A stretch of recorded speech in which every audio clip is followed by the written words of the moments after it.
علیہ وسلم تسلیما الصلاۃ والسلام علیک یا سیدی یا رسول اللہ وعلی آلک وصحابک وسلم علیک یا حبیب اللہ۔ حمد و ثنا اور درود و سلام کے بعد معزز سامعین کرام، برادران اسلام، نہایت ہی واجب الاحترام السلام علیکم ورحمۃ اللہ وبرکاتہ۔ وعلیکم السلام۔ آج کی یہ بابرکت محفل آپ لوگوں نے اپنے آقا و مولا حضور نبی رحمت صلی اللہ علیہ وآلہ وسلم کی بارگاہ میں اپنی عقیدتوں، ارادتوں اور محبتوں کا خراج پیش کرنے کے لیے منعقد کی۔ اللہ تعالیٰ کی بارگاہ میں دعا ہے اللہ تعالیٰ محفل کا لمحہ لمحہ اپنی بارگاہ میں قبول فرمائے۔ میں اختصار کے ساتھ کچھ باتیں آپ کے گوش گزار کرنی ہیں۔ اللہ تعالیٰ کی بارگاہ میں ہمیشہ یہ دعا رہی ہے کہ اللہ تعالیٰ میری زبان پہ سچی بات جاری فرمائے۔ آمین۔ عصر کی جماعت کتنے بجے ہوتی ہے؟ 4:15 جی 4:15۔ پورا سال ہی میرے حضور کا ذکر خیر ہوتا رہتا ہے، لیکن جو ہی ربیع الاول شریف کا چاند طلوع ہوتا ہے تو ایک بہار آ جاتی ہے۔ اتنا تذکرہ کسی کا نہیں ہوا جتنا سرکار مدینہ کا ہو رہا ہے۔ لوگ دنیا پہ آتے ہیں، اپنا وقت گزار کے چلے جاتے ہیں، کچھ مہینے کچھ سال وہ لوگوں کو یاد رہتے ہیں، پھر زمانہ قبروں کے نشان بھی بھول جاتا ہے۔ اس کی مثل بن کر ہماری حالت تو اتنی نازک ہے کہ ہم خونی رشتے بھول جاتے ہیں۔ عارف کھڑی رومی کشمیر میاں محمد بخش بولے، سہ سہ جوڑ سنگت دے ڈٹھے اوڑک بتھاں پئیاں، جنہ بنا ایک پل نہیں سنجیدے اور شکلاں یاد نہ رہی۔ شکلیں بھی بھول جاتی ہیں۔ اور مشتاق یوسفی نے کہا تھا، مٹ گیا مشتاق دل سے رنگ یاد رفتہ گیا، پھول مہنگے ہو گئے قبریں پرانی ہو گئی۔ 4 دن لوگ پھول ڈالتے ہیں، پھر قبر کا نشان بھی یاد نہیں رہتا۔ لیکن کیا وجہ ہے؟ 1400 سال سے اوپر عرصہ گزر گیا ہے، نہ تو عقیدتوں کے پھول مہنگے ہوئے ہیں اور نہ ہی گنبد خضرا کا رنگ پرانا ہوا۔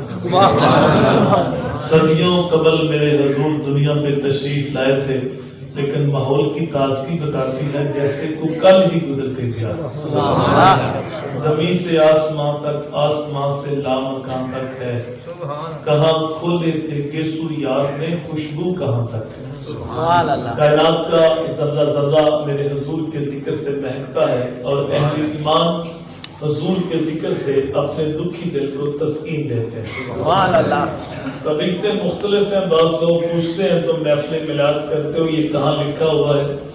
تو ایک طرف دلائل کی دنیا ہے، لیکن ہمارے علماء کرام جو اس موضوع پہ دلائل کے بار بھی لگا دیتے ہیں کہ میرے شیخ طریقت قبلہ استادی مکرم پیرزادہ محمد رضا ساقی مصطفی صاحب، آپ کا انداز تو بالکل سادہ ہے لیکن روحوں میں اترنے والا ہے۔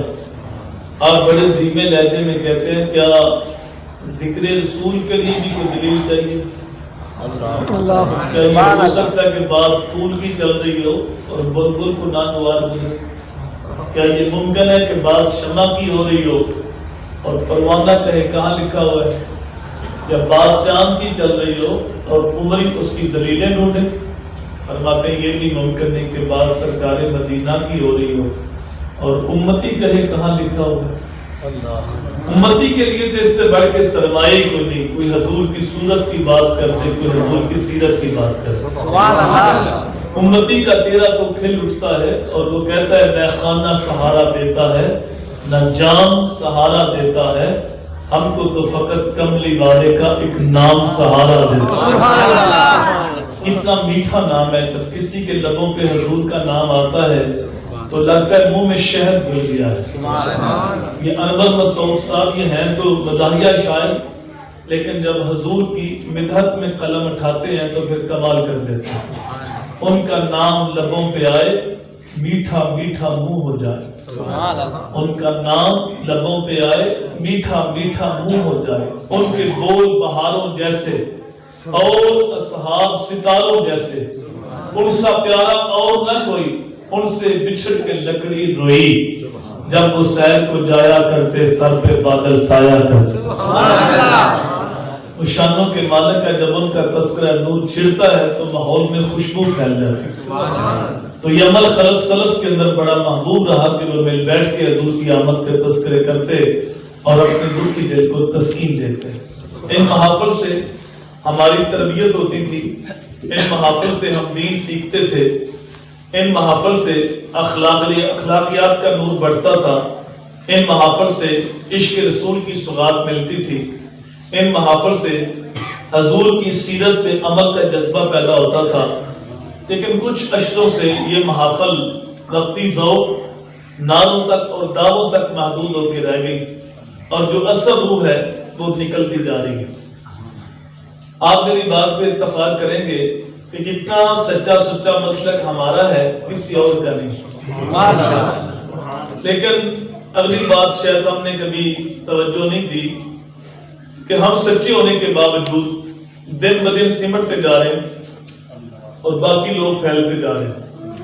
اب سچے ہم ہیں تو پھیلنا ہمیں چاہیے، ہم سکڑ گئے سمٹ گئے باقی لوگ پھیل گئے۔ ایک وقت تھا کہ ہم پاکستان کے اندر 80% تھے، لیکن اس وقت ہم 50 سے بھی نیچے ہیں۔ تو جب ہم سچے ہیں تو ہم کیوں سکڑ گئے؟ تو میرے بھائی اس کی بہت ساری وجوہات ہیں، لیکن جو بنیادی وجہ وہ یہ ہے کہ ہمارا شعور دین ناقص ہے۔ دین اسلام کے اندر کچھ چیزیں فرض ہیں، کچھ واجب ہیں، کچھ سنت ہیں، کچھ مستحب ہیں۔ سب سے اہم فرض ہے، اس کے بعد واجب ہے، اس کے بعد سنت ہے۔ لیکن ہم دیکھتے ہیں کہ ہماری تقریریں، ہماری تحریریں، ہمارے مناظرے، ہمارے مجادلے اللہ ماشاءاللہ وہ مستحب کے گردی ڈھونڈتے ہیں۔ مستحب آگے آ گیا، فرض پیچھے چلا گیا۔ جو اہم تھا اس کو غیر اہم کر دیا، اور جو اتنا اہم نہیں تھا اس کو ہم نے اہم کر دیا۔ یہی وجہ ہماری پستی ہے۔ تو یاد رکھنے والی باتیں ہیں کہ دین اسلام کو 3 حصوں میں تقسیم کیا گیا۔ پہلی چیز ہے عقائد کا درست ہونا۔ اگر کسی شخص کے عقائد میں خرابی ہو تو اس کے اچھے اعمال آخرت میں نفع کا سبب نہیں بنتے۔ عقائد وہی سچے سچے ہیں جو صحابہ، اہل بیت اور اولیاء اللہ کے عقائد ہیں۔ جس طرح وقت گزرنے کے ساتھ ساتھ چیزوں میں ملاوٹ آ گئی ہے، اس طرح عقائد کے اندر بھی تغیر اور تبدل پیدا ہوگا۔ لیکن سچے سچے اور صافی عقائد وہی ہیں جو 14 صدیاں پہلے صحابہ کے عقائد۔ دوسری چیز عبادات، جو چیزیں فرض ہیں، واجب ہیں، ان کی پابندی۔ قرآن مجید میں ایمان کے بعد عامل الصالحات کا تذکرہ بار بار ملتا ہے۔ تیسری چیز ہے معاملات، حقوق العباد۔ اگر کوئی شخص عقائد بھی درست رکھتا ہے، عبادات بھی بجا لاتا ہے، لیکن وہ معاملات میں صحیح نہیں، حقوق العباد کا خیال نہیں کرتا، تو حدیث کی روح سے ایسا شخص جنت کے اندر نہیں جائے گا۔ شرک سب سے بڑا گناہ، سب سے بڑا گناہ کیا ہے؟ بولیے کیا ہے؟ لیکن شرک توبہ سے معاف ہو جاتا ہے۔ ایک مشرک جب سچی توبہ کرتا ہے تو اس کی نئی زندگی شروع ہوتی ہے۔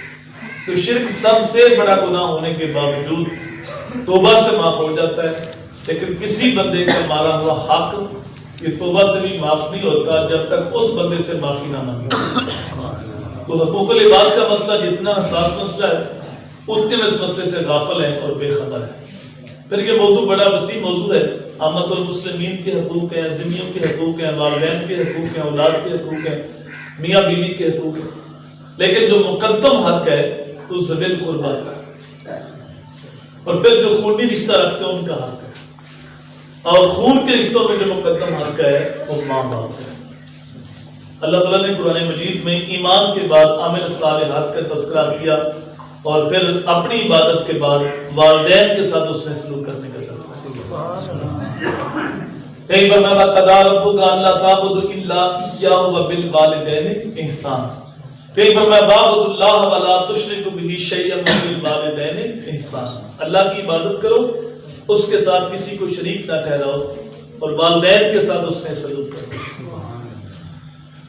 اگر آپ کی توجہ ہو تو ماں باپ کا اتنا مقام ہے کہ اللہ نے اپنی عبادت کے بالکل متصل والدین کے ساتھ اس نے سلوک کرنے کا حکم دیا۔ لیکن ہمارا شعور دین اتنا ناقص ہے، بیٹھے بیٹھے کہ ہم پیر صاحب کے ہاتھ بھی چومتے ہیں، پاؤں بھی چومتے ہیں، لیکن ماں باپ کی نافرمانی کرتے ہیں۔ پیر صاحب کے سامنے یوں ہاتھ باندھے گردن جھکائے کھڑے، لیکن ماں باپ کے سامنے چیختے ہیں چلاتے۔ ہمیں پتہ نہیں باپ کے ہستی کا نام، ہم سمجھے نہیں ماں کے عظیم ہستی کا نام۔ میں یہ نہیں کہتا کہ آپ بزرگ دین کا ادب نہ کریں، دین اسلام کا دوسرا نام دین ادب ہے۔ میرے حضور نے یہاں تک فرمایا جس نے بڑوں کا ادب نہیں کیا، چھوٹوں پہ رحم نہیں کیا، لیسا منا، اس کا میرے ساتھ کوئی تعلق نہیں۔ کہ میرا پیغام یہ ہے کہ تمہارا سب سے بڑا پیر تمہارا باپ ہے، اور تمہاری سب سے بڑی پیرنی تمہاری ماں ہے۔ اگر ماں باپ کا دل دکھی ہے، ماں باپ کی نافرمانی کی ہے، تو یہ مکے والا بابا تو شاہی کو نہیں، یہ پیڑھی والا بابا تو حیثیت ہی کو نہیں رکھتا، یہ 2 نمبر 4 نمبر 420 نمبر پیروں کی تو اوقات ہی کو نہیں۔ وقت کے ولی، وقت کے غوث بھی تمہارے حق میں دعا کرے تو ان کی دعا بھی تمہارے حق میں قبول نہیں ہوگی۔ پیر صاحب سے فیض تب ملے گا جب ماں باپ راضی ہوں، اور اگر ماں باپ کا دل دکھ گیا تو پھر غوث اعظم سے فیض نہیں مل سکتا۔ میں نے کسی حدیث میں نہیں پڑھا کہ اللہ کے ولی کے چہرے کی زیارت کرنے سے حج کا ثواب ہوتا ہے، اگر سے ثواب ہوتا ہے لیکن حج کا نہیں ہوتا۔ میں نے کسی حدیث میں نہیں پڑھا کہ کعبۃ اللہ کو دیکھنے سے حج کا ثواب ہوتا ہے، اگر کے ثواب ہوتا ہے۔ میں نے کسی حدیث میں نہیں پڑھا قرآن مجید کو دیکھنے سے حج کا ثواب ہوتا ہے، اگر سے ثواب ہوتا ہے لیکن حج کا نہیں ہوتا۔ آپ 15 لاکھ روپے لگائیں، پرائیویٹ حج کر کے آئیں، ہر چکر پہ حجر اسود کے بوسے لیں، لیکن گارنٹی کے ساتھ نہیں کہہ سکتے کہ میرا حج قبول ہے۔ تو بے نیاز ہے، قبول کرے یا رد کرے، لیکن یہ جملہ دل کی ترتیب پہ نوٹ کر لو، جن کے ماں باپ زندہ ہیں ان کی قدر کر لو۔ جس نبی کا ہم کلمہ پڑھتے ہیں، یہ سونے کے نام کی محفل سجائی ہے، اس محبوب کا فرمان ہے کہ ماں باپ و عظیم ہستیاں ہیں، جس نے محبت کے ساتھ ماں کے چہرے کو دیکھا یا باپ کے چہرے کو دیکھا، اللہ اس کو مقبول حج کا ثواب عطا فرمائے۔ صحابی عرض کرتا ہے بندہ نماز کو دن میں 100 بار دے تو اسماعیل حقی لکھتے ہیں روح البیان کے اندر کہ میرے حضور نے فرمایا 100 کیا تم 1000 بار بھی دیکھو، اللہ 1000 حج کا ثواب، تم دیکھ دیکھ کے تھک جاؤ گے، اللہ ثواب دیتا ہے۔ یہ وہ ہستیاں ہیں جن کے بارے قرآن بولتا ہے کہ تم ان کے سامنے اوف بھی نہیں کہہ سکتے، اونچی سانس بھی نہیں لے سکتے۔ کتنا مقام ہے ماں باپ کا، لیکن ہمارے معاشرے میں 70% ماں باپ ہوتے ہیں کہ اولاد ہماری بات نہیں مانتی، اولاد ہمارے حقوق کا خیال نہیں کرتی، اولاد ہماری نافرمانی کرتی۔ اس کی وجہ ہے، اس کی بہت ساری وجوہات ہیں۔ بنیادی وجہ کہ ہر بندہ اپنے حقوق کی جنگ لڑ رہا ہے لیکن اپنے فرائض سے غافل ہے۔ ہم نے دیکھا جن ماں باپ نے اپنی ذمہ داریاں پوری کی ہیں، اپنے فرائض پورے کیے ہیں، ان کی اولاد ساری زندگی ان کے سامنے آنکھ بھی اٹھا کے نہیں دیکھتی۔ صرف ماں باپ کے حقوق نہیں ہیں، اولاد کے بھی۔ اعلیٰ حضرت نے ایک رسالے میں اولاد کے تقریباً 80 حقوق بیان کیے۔ سبحان اللہ۔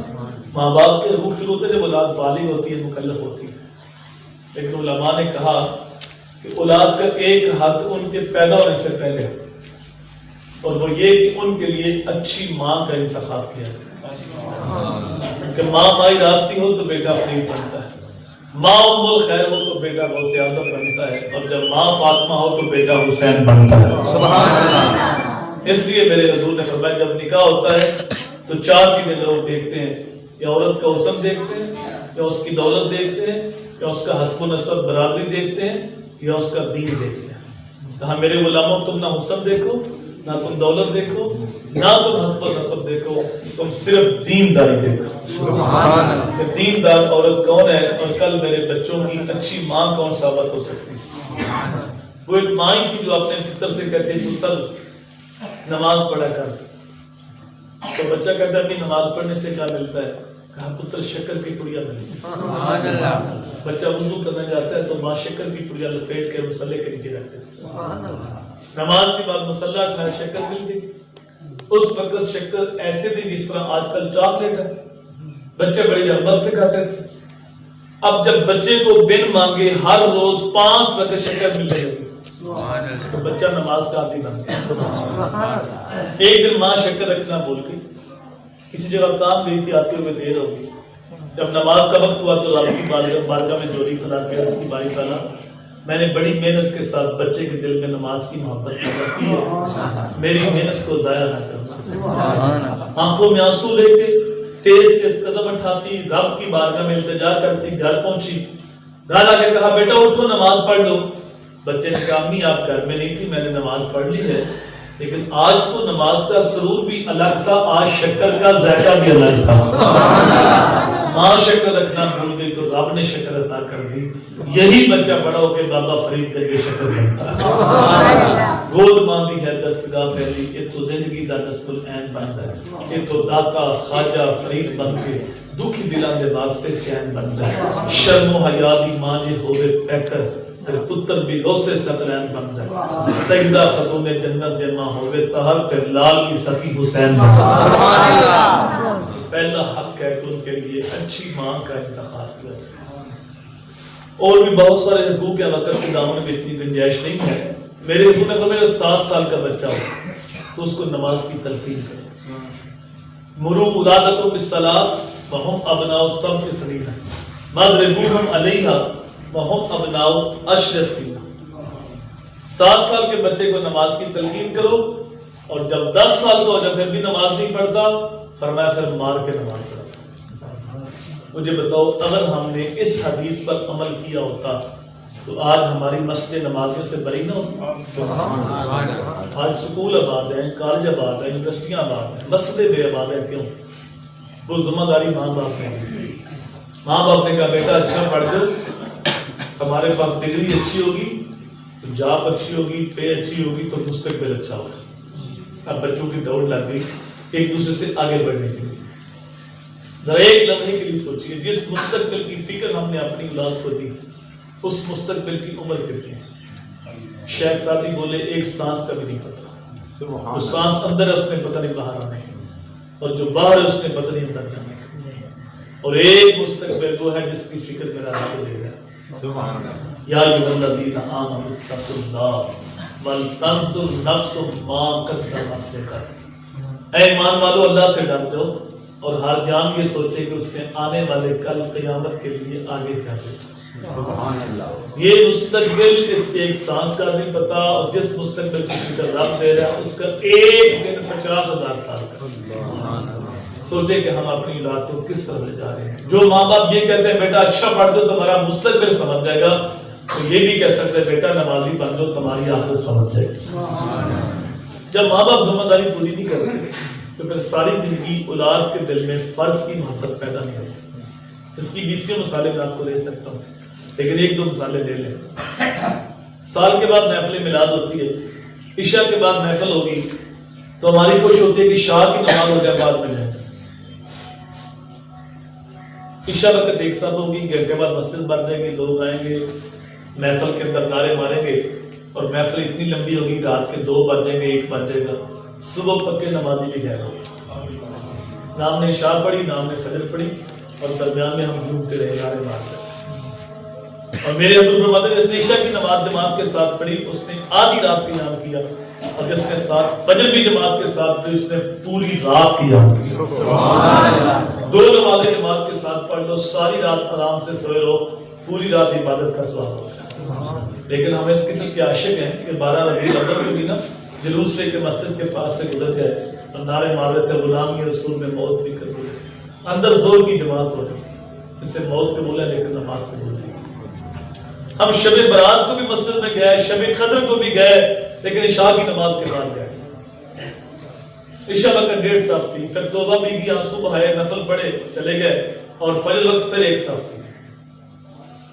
یعنی توبہ بھی کر لی, نماز فجر بھی نہیں پڑھی. اور میرے آقا فرماتے ہیں کہ جو بندہ توبہ بھی کرتا ہے اور گناہ چھوڑنے کا ارادہ بھی نہیں رکھتا, ایسا بندہ اپنے رب کے ساتھ مذاق کرتا ہے.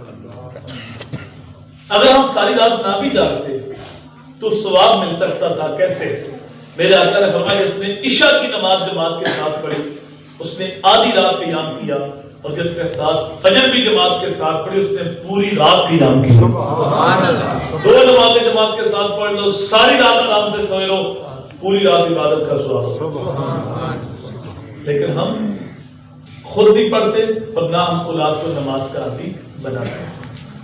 ذرا اس حدیث کی گہرائی جو ہوتی ہے, وہ نبی جو اپنی امت سے اتنا پیار کرتے ہیں, فرماتے ہیں لو تدخل شوکۃ فی رجل احدکم لوجدت علی ما. اے امتی اگر تیرے پاؤں میں کانٹا بھی چھپ جائے نا اس کی تکلیف مجھے ہوتی. اپنے امتی کے پاؤں میں کانٹا چبھنا بھی گوارا نہیں. وہ فرماتے ہیں بچہ 10 سال کا ہو جائے پھر بھی نماز نہ پڑھے مار کے نماز پڑھا. حالانکہ ابھی نماز فرض نہیں ہوئی. فرض تب ہوگی جب وہ بالغ ہوگا. تو پھر اتنی سختی کیوں؟ ابھی تو نماز فرض نہیں تو سختی کیوں؟ میرے حضور نفسیات کو جانتے ہیں کہ آج تھوڑی سی سختی پہ یہ نمازی بن گیا تو بالغ ہونے سے پہلے پہلے نماز کی پکی عادت بن جائے گی اور پھر ساری زندگی نماز چھوٹے گی نہیں اور یہی نماز اس کا ہاتھ پکڑ کے اس کو جنت کے اندر لے کے جائے گا. اور اگر یہ نمازی نہ بنا تو امتی حضور کا ہے تو حضور نہیں چاہتے کہ میرا امتی جہنم میں جائے. قرآن دعا ہے جنتی جہنم سے پوچھیں گے تمہیں جہنم میں کون سی چیز لے گئی؟ قالوا لم نکن من المصلین. کہیں گے ہم نماز نہیں پڑھتے تھے. ہم جہنم میں اس لیے جاتے ہیں کہ ہم نماز نہیں پڑھتے تھے. تو حضور نہیں چاہتے کہ میرا کلمہ پڑھنے والا جہنم میں جائے. وہ ایک خاتون آئی نا عالم دین کے پاس, کہا میرا بیٹا صبح کی نماز کے لیے اٹھتا نہیں. تو عالم دین نے پوچھا میری بہن جس کمرے میں تیرا بیٹا سویا ہے اگر اس کمرے میں آگ لگی تو کیا کرو گے؟